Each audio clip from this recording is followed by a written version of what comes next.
بسم اللہ الرحمن الرحیم۔ السلام علیکم ناظرین، فرعون کی لاش پر ہر سال چوہے کیوں چھوڑے جاتے ہیں؟ کیا فرعون کے بال اور ناخن بڑھتے ہیں؟ فرعون کی لاش کب، کیسے اور کہاں سے ملی؟ فرعون کا پاسپورٹ کب اور کیوں بنایا گیا؟ کیا یہ صحیح ہے کہ فرعون کی لاش مصر کے ایک میوزیم میں رکھی ہوئی ہے؟ کیا وہ اب بھی لاش ہے یا ممی ہے؟ یہی ہماری آج کی ویڈیو کا موضوع ہوگا، مگر ویڈیو میں آگے بڑھنے سے پہلے اگر آپ ہمارے چینل پر نئے ہیں تو برائے مہربانی ہمارا چینل سبسکرائب کریں، جہاں آپ کو منفرد معلومات پر مبنی ویڈیوز ملتی رہیں گی۔ ناظرین، سال 1891 سے پہلے اس دنیا کا کوئی انسان نہیں جانتا تھا کہ خدائی کا دعویٰ کرنے والے فرعونوں کی لاشوں کا کیا ہوا، یا ان کی باقیات کہاں ہیں، یا کہیں ہیں بھی یا نہیں۔ تمام آسمانی کتابوں میں اس واقعہ کا ذکر تفسیر سے ملتا ہے کہ اللہ کے پیغمبر حضرت موسیٰ علیہ السلام اور بنی اسرائیل قوم کا پیچھا کرتا ہوا ایک فرعون پانی میں غرق ہو کر اپنی فوج سمیت مر گیا تھا، جبکہ حضرت موسیٰ علیہ السلام اور اس کی قوم کو پانی نے اللہ کے حکم سے گزرنے کا راستہ دے دیا تھا، مگر اس کے بعد اس کا کیا ہوا تھا اس بارے میں کسی بھی کتاب میں نہیں لکھا ہوا، مگر قرآن مجید فرقان حمید میں اس کے انجام کے بارے میں ایک بہت ہی عجیب بات لکھی گئی تھی جس کی کسی کو سمجھ نہیں آئی تھی۔ قرآن پاک کی سورہ یونس میں اللہ رب العزت نے ارشاد فرمایا،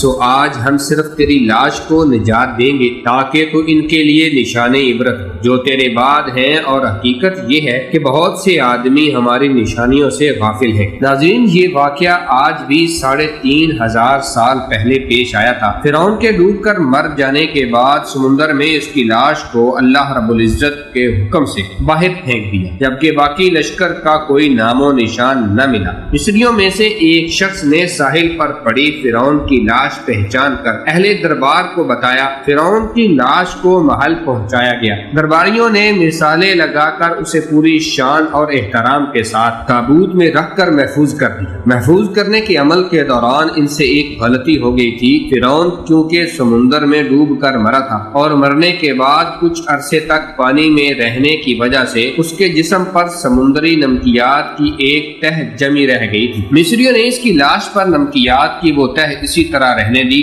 اور اسے اسی طرح غنود کر دیا۔ وقت گزرتا رہا، زمین و آسمان نے بہت سے انقلاب دیکھی جن کی گرد کے نیچے سب کچھ چھپ گیا۔ اس واقعے کے تقریباً 2000 سال بعد اسی دنیا میں اللہ کے آخری نبی امام الانبیاء جناب محمد رسول اللہ صلی اللہ علیہ وآلہ وسلم تشریف لائے۔ ان پر نازل ہونے والی آخری کتاب قرآن مجید فرقان حمید میں فرعونوں کے قصے بڑی تفصیل کے ساتھ بیان کیے گئے تھے، اور اسی سلسلے میں اس فرعون کا جسم محفوظ کرنے کے بارے آیت بھی نازل ہوئی تھی جس کی سچائی پر سب اہل ایمان کا پختہ یقین تو تھا، مگر وہ سمجھنے سے قاصر تھے کہ اس خدائی کا دعویٰ کرنے والے کی لاش کہاں محفوظ کی گئی اور کیسے اسے عبرت کا نشان بنایا جائے گا۔ سال 1871 میں مصر کے ایک غریب اور معمولی چور احمد عبد الرسول کو فرعونوں کی لاشوں کی طرف جانے والے خفیہ راستے تک رسائی حاصل ہو گئی۔ احمد عبد الرسول نوادرات چوری کر کے بیچا کرتا تھا۔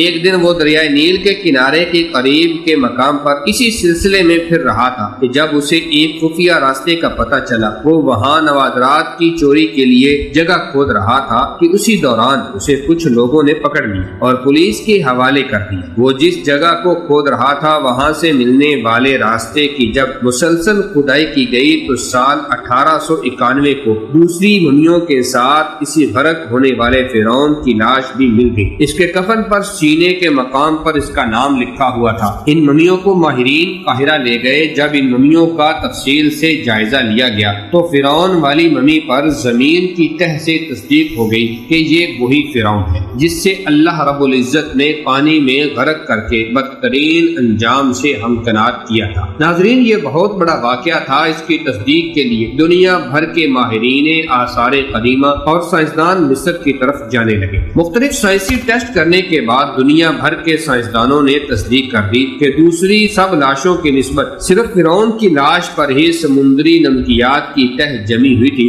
اس تصدیق کے بعد اسے فرعون کی لاش قرار دے کر عجائب گھر میں محفوظ کر دیا گیا۔ سال 1982 میں فرعون کی ممی خراب ہونے لگی تو اس وقت کی مصری حکومت نے فرانس کی حکومت کو درخواست کی کہ فرعون کی ممی کو خراب ہونے سے بچایا جائے، جدید سائنسی ذرائع سے اس کی موت کی وجہ بھی معلوم کی جائے۔ مصری اور فرانسیسی حکومت نے مل کر ممی فرانس لے جانے کا انتظام کیا اور اس سلسلے میں فرعون کی ممی کو فرانس لے جانے کے لیے فرعون کی ممی یعنی اس کی لاش کا پاسپورٹ بنایا گیا، کیونکہ فرانس کے اندر داخلے کے لیے اس وقت لاش کا بھی پاسپورٹ بنوانا ضروری تھا۔ ناظرین، کہا جاتا ہے کہ جب فرعون کی لاش کو فرانس پہنچایا گیا تو ایئرپورٹ پر اس دور کے فرانسیسی صدر بذات خود حکومت کے اعلیٰ عہدیداروں، تمام وزراء اور فوج کے افسران کے ساتھ استقبال کے لیے موجود تھے۔ فرعون کی لاش کا استقبال کسی عظیم زندہ بادشاہ کی طرح کیا گیا۔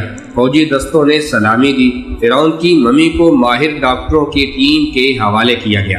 اس ٹیم کی سربراہی ڈاکٹر مورس نے کی۔ ٹیسٹوں کے ذریعے ممی کے تمام اعضاء کا باریک بینی سے جائزہ لیا گیا تو معلوم ہوا کہ اس کی لاش اور جسم میں سمندری زراعت ابھی تک موجود ہے اور اس کا گوشت ہر روز تازہ اور بڑھتا ہے۔ موت بھی پانی میں ڈوبنے کی وجہ سے ہوئی تھی۔ ایک بادشاہ کی موت پانی میں ڈوبنے کی وجہ سے ہو، یہ ڈاکٹر مورس کے لیے حیران کن بات تھی۔ اس نے اس ممی کے بارے مزید جاننے کی کوشش کی تو اسے معلوم ہوا اس بادشاہ کی موت کے حالات مسلمانوں کے نبی امام الانبیاء جناب محمد رسول اللہ صلی اللہ علیہ وسلم پر اترنے والی کتاب قرآن مجید فرقان حمید میں تفصیل سے درج ہے۔ اسے علم تھا کہ جہاں سے یہ لاش ملی ہے وہ ایک اسلامی ملک ہے۔ تجسس کے ہاتھوں مجبور ہو کر وہ مصر پہنچا، وہاں ایک سائنسدان تھا۔ اس نے اس معاملے میں مصر کے ایک سائنسدان سے ملاقات کی۔ اس سائنسدان نے قرآن پاک کھول کر اسے سورہ یونس کی آیات 90 تا 92 کا ترجمہ لفظ بلفظ سنایا۔ فرعون کا خدائی کا دعویٰ،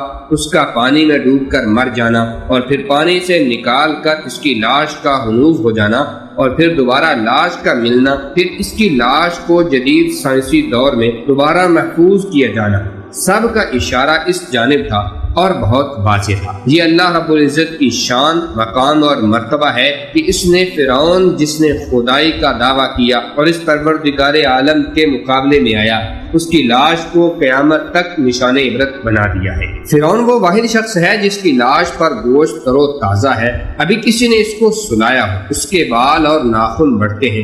ہر سال 15 مارچ کو اسی میوزیم میں چوہے رکھے ہوئے ہیں جو اس کے اوپر چھوڑے جاتے ہیں اور وہ اس کا بڑھا ہوا گوشت کھا جاتے ہیں۔ پھر اس کی ڈریسنگ کی جاتی ہے اور اس کو دوبارہ شیشے میں رکھا جاتا ہے۔ لگتا نہیں کہ یہ 3500 سال پرانی ممی ہے۔ ممی اور لاش میں فرق ہوتا ہے۔ ایک دفعہ موسیٰ علیہ السلام نے پوچھا، اے اللہ تو فرعون کو اتنی مہلت کیوں دیتا رہا؟ وہ تو کہتا تھا کہ میں خدا ہوں۔ تو اللہ رب العزت نے ارشاد فرمایا، یہ کمبخت اپنی رعایا میں عدل کرتا تھا، اس لیے اس کو میں مہلت دیتا رہا۔ جب اس نے ظلم کیا تو پھر پکڑا۔ فرعون کی لاش کے حوالے سے عیسائیوں اور یہودیوں کا یہ عقیدہ ہے کہ فرعون پانی میں غرق ہو کر ہلاک نہیں ہوا تھا، بلکہ وہ اس وقت بچ گیا تھا اور بعد میں طبی موت مرا۔ اور قرآن مجید فرقان حمید کی آیات بینات کے مطابق مسلمانوں کا یہ عقیدہ ہے کہ فرعون کو اللہ رب العزت نے پانی میں غرق کر دیا تھا اور قیامت تک اس کی لاش کو نشان عبرت بنا کر محفوظ کر دیا گیا۔